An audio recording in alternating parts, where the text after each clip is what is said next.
Welcome to Cell Sense. Today we will be studying another interesting topic which is PCR. PCR की full form होती है polymerase chain reaction. तो basically PCR हम क्यों use करते हैं? Whenever we have small amount of DNA, जब DNA का अमाउंट स्मॉल है and you want a large sample but requirement is of large sample, तो हम क्या करते हैं, हम उस स्मॉल अमाउंट ऑफ डीएनए को मल्टीप्लाई करवाकर उसका अमाउंट इंक्रीज कर लेते हैं। ठीक है, उसको पीसीआर कहते हैं। और PCR is a very very useful process in many different technologies जो हम अभी पढ़ेंगे। सबसे पहले हमें पीसीआर का प्रोसेस समझना है। So PCR is completed in 3 different steps. PCR includes 3 steps जो अलग अलग टेम्परेचर पर होते हैं। First is denaturation, second is annealing and third is extension.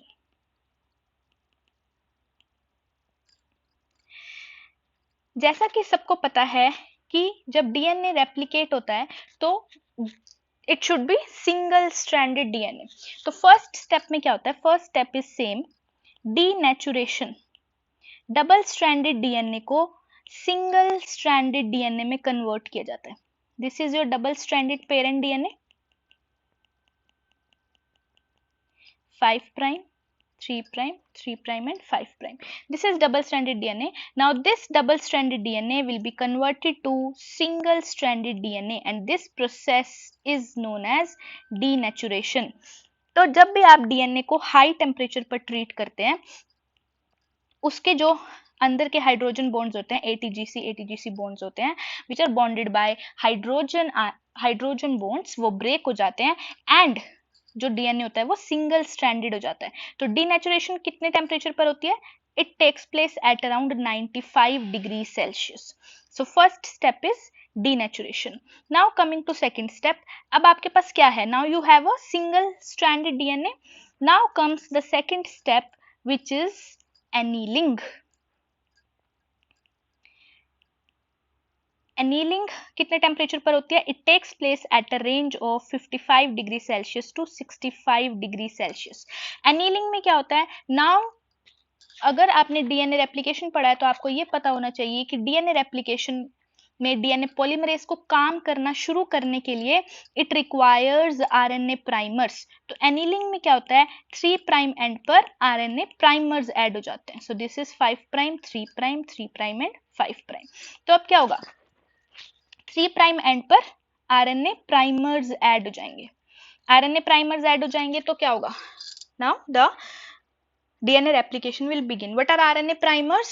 Primers are basically 15 to 20 nucleotide long sequences which help in DNA replication. और किसको help करते हैं? डीएनए पॉलीमरेज को हेल्प करते हैं। So this is annealing which is taking place at 55 degree Celsius to 65 degree Celsius. Now the third and the final step is extension. Extension takes place at 72 degree Celsius. Extension में क्या होता है? अब जो primers ने थोड़ा सा strand बना दिया, नाउ दो स्ट्रैंड्स विल बी एक्सटेंडेड और पूरा एक न्यू डॉटर स्ट्रैंड बन जाएगा। So now this strand will be extended, same here,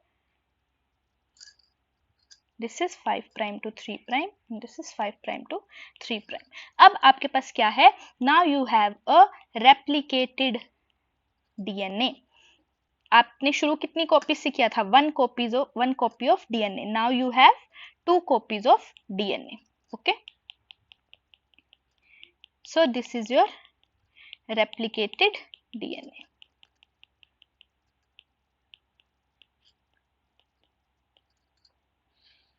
RNA PCR एक बहुत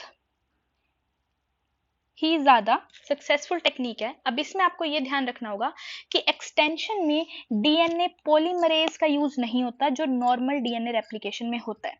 तो यहाँ पर किसका यूज होता है?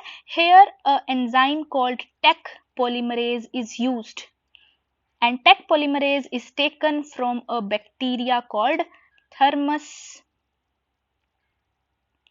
aquaticus.